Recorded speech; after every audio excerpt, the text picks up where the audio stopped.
ఈ కార్యక్రమాన్ని ఉద్దేశించి మాట్లాడవలసిందిగా ఎంపీటీసీ శేఖర్ రెడ్డి గారిని కోరడం.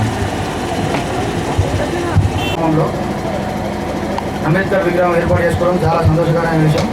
అదేవిధంగా మా గ్రామ మాజీ సర్పంచ్ గారు అన్నట్టు దీన్ని అంబేద్కర్ చౌరస్తాగా నామకరణం చేయడం జరుగుతున్నది. మా ద్వారా ఎంపీటీసీగా ఉండి మా గౌరవ స్పెషల్ ఆఫీసర్ ఎంఆర్ఓ గారి ద్వారా మేము తీర్మానం చేయించి దీన్ని అంబేద్కర్ చౌరస్తాగా తీర్మానం చేపిస్తాము. విగ్రహం ఏర్పాటు చేసుకున్నాము. అంబేద్కర్ ఆశయాలు కూడా అందరం మనసులో పెట్టుకొని మన కార్యాచరణ రూపం కల్చాలని కోరుకుంటున్నాం. మన గ్రామంలో అంబేద్కర్ విగ్రహాన్ని ఏర్పాటు చేసుకోవడం చాలా సంతోషంగా విషయం. ఈ విగ్రహం కోసం ఎన్నో రోజుల నుంచి కృషి చేస్తున్నాము. ఈరోజు పూర్తయింది. దీనికి ఎంతో సంతోషిస్తున్నాము. ఈ ఏరియాను అంబేద్కర్ చౌరస్తాగా పిలవడానికి దీనికి మన స్పెషల్ ఆఫీసర్ గారు నామకరణం చేయాలని కోరుకుంటూ ఈ అవకాశం ఇచ్చినందుకు మన జగిత్యాల మండలం పోతే రెవెన్యూ గ్రామ పరిధిలో ఇటు వెలుదుర్తి గ్రామానికి కానీ అట్లాగే ఇటు నర్సింగాపూర్ కానీ అట్లాగే ఇటు తిమ్మాపూర్ కానీ వాస్తవం ఇది కూడేలు అని చెప్పగా తప్పదని చెప్పడం. ఇటువంటి కూడేల్లో ఆ మహనీయుడి విగ్రహం ఏర్పాటు చేయాలని చెప్పని సంకల్పించడం అభినందించదగ్గ విషయంగా నేను పేర్కొంటున్నాను. కార్యక్రమ ముఖ్య అతిథులైనటువంటి గొప్ప విషయంగా పేర్కొంటున్నాను. నవభారత రాజ్యాంగ నిర్మాత బాబాసాహెబ్ బిఆర్ అంబేద్కర్ గారు అంటే కేవలం భారతదేశానికి పరిమితం కాకుండా యావత్ ప్రపంచంలో వారు ఒక గొప్ప విద్యావేత్తగా వారు మనుగడ పొందినటువంటి గొప్ప నాయకులు బాబాసాహెబ్ బిఆర్ అంబేద్కర్ గారిని చెప్పక తప్పదంటున్నారు.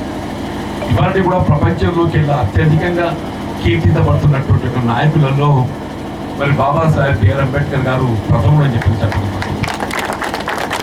వాస్తవంగా మన భారత రాజ్యాంగం అనేది ఇంత పటిష్టంగా ఉంది కదా చెప్పంటే దానికి ఎన్ని మార్పులు సవరణ చేసుకున్నప్పటికీ దాని మౌలిక విధానాలు సూత్రాలు మార్పు చేయకుండా వారి ఆనాడు ఏదైతుందో వారి దూరదృష్టితో భవిష్యత్తులో ఏదైతుందో ఉత్పన్నం కాబట్టేటువంటి యొక్క సమస్యలను పరిగణలోకి తీసుకోండి.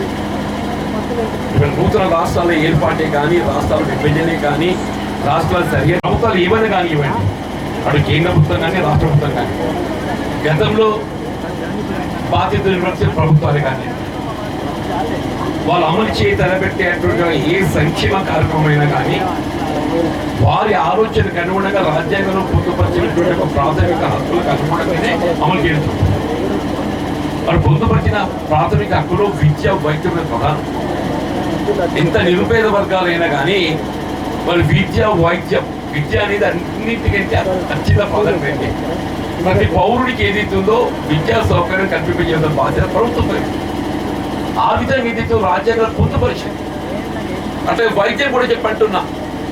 మరి మీరు ఏ ఆరోగ్యశ్రీ అని చెప్పని భావించండి కాక అసలు ప్రభుత్వ ఆసుపత్రుల ద్వారా ప్రభుత్వమే పూర్తి స్థాయిలో కూడా వైద్య సదుపాయం కల్పించాలి. మన కొత్త పరంగా పూర్తి స్థాయిలో పొందలేని పరిస్థితుల్లో మాత్రమే ఏదైతుందో ఈ ఆరోగ్యశ్రీ తెరపైకి వస్తుందని చెప్పండి. రిజర్వేషన్ చట్టాలు కూడా చెప్పండి. ఎస్సీగా రిజర్వేషన్ అనేది ఏదైతుందో కేవలం ఆర్థిక ప్రాతిపదికన కాకుండా ఆర్థిక ప్రాతిపదికకు ప్రాధాన్యతను ఇవ్వకుండా సామాజికంగా వెనుకబడినటువంటి వర్గాలకు గుర్తింపు ఇవ్వబడింది.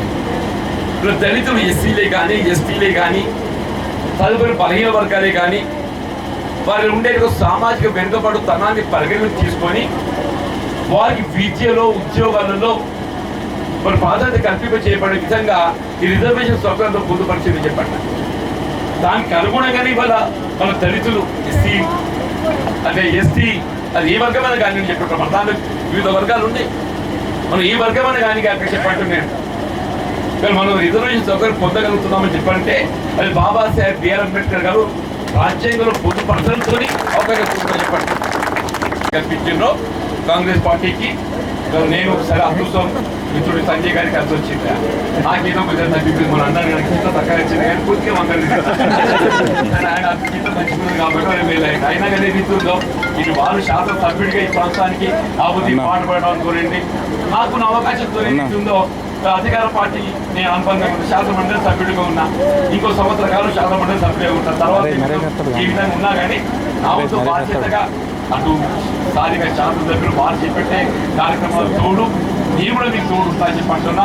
అందరం కలిసి జగిత్యాల నియోజకవర్గాన్ని తెలంగాణ రాష్ట్రంలోనే ఆదర్శవంతమైన నియోజకవర్గంగా తీర్చిదిద్దడానికి మనందరి యొక్క బాధ్యత అని చెప్పని నేను పేర్కొంటూ మరి అన్నాడు నాకు ఈ కార్యక్రమంలో పాల్గొని ఆ మహనీయుడిని నివాళులు అర్పించి వారి విగ్రహాన్ని ఏర్పాటులో దాని ఆవిష్కరణలో పాల్గొనే అవకాశాన్ని కల్పించినటువంటి ఒక మా దళిత సోదరులకు హృదయపూర్వక ధన్యవాదాలు చెప్తూ ఈరోజు భూమి పూజ నా చేతుల మీద భూమి పూజ చేయబడ్డ అంబేద్కర్ విగ్రహం నాడు ఆవిష్కరించిన సందర్భంలో గౌరవనీయులు ఎమ్మెల్సీ పెద్దలు జీవన్ రెడ్డి గారు రావడం, అంబేద్కర్ గారి ఆశయాలు కావచ్చు, ఈ దేశ సమగ్రత కాపాడడంలో అంబేద్కర్ గారి కృషి గురించి కూడా వాళ్ళు వివరించారు. మరి ప్రపంచంలోనే అతిపెద్ద ప్రజాస్వామ్యమైన భారతదేశాన్ని విభిన్న మతాలు, విభిన్న కులాలు, విభిన్న జాతులు, విభిన్న భాషలు ఇన్ని ఉన్న సందర్భంలో దాన్ని ఒకటిగా ఉంచిందంటే ఇవాళ అంబేద్కర్ గారి నేతృత్వంలో ఇచ్చిన రాజ్యాంగమే కారణం అని చెప్పి సందర్భంగా మరి మనం దాదాపు 77 సంవత్సరానికి స్వతంత్రాన్ని ఇప్పటికి కూడా అనగారిన జాతులకు అన్ని విధాల ఫలాలు అందలేదనే భావన పేదవాళ్ళలో ఉన్నది.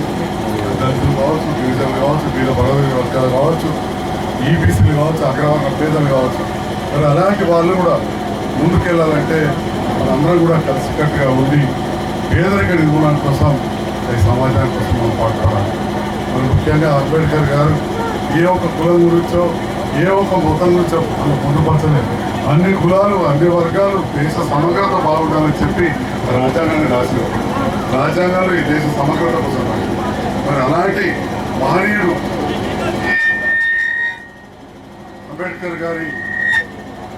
అంబేద్కర్ గారి ఆశయాలకు అనుగుణంగా ఈనాడు గత ప్రభుత్వాలు కూడా పనిచేసే విషయం మనకు తెలుసు. సంతోషకరమైన దినం.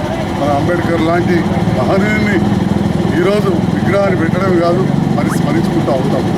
ఎవరైనా విగ్రహం పెట్టుకున్నా, ఎవరైనా స్మరించుకున్నా యువత వారిని ఆదర్శంగా తీసుకొని విద్యలో కావచ్చు, లేదా సంస్కారంలో కావచ్చు, సమాజం ఉద్ధరణలో కావచ్చు, వారిని ఆదర్శంగా తీసుకొని ఇవాళ మన యువత మనం ముందుకు వెళ్ళాలి. అప్పుడే ఈ దేశ భవిష్యత్తు బాగుంటుందని చెప్పి కూడా ఈ సందర్భంగా తెలియజేస్తూ నేను గ్రామ పెద్దలందరినీ కూడా మరొకసారి నేను ముఖ్యంగా రాజేశ్వర రెడ్డి గారు ప్రతిపాదించారు, ఎంపీటీసీ గారు కూడా బలపరిచారు, అందరూ నాయకులు ఒప్పుకున్నారు. వాళ్ళు ఇది అంబేద్కర్ కూడలిగా నిర్ణయించినందుకు వారికి అభినందనలు. అందరికీ కూడా శుభాకాంక్షలు.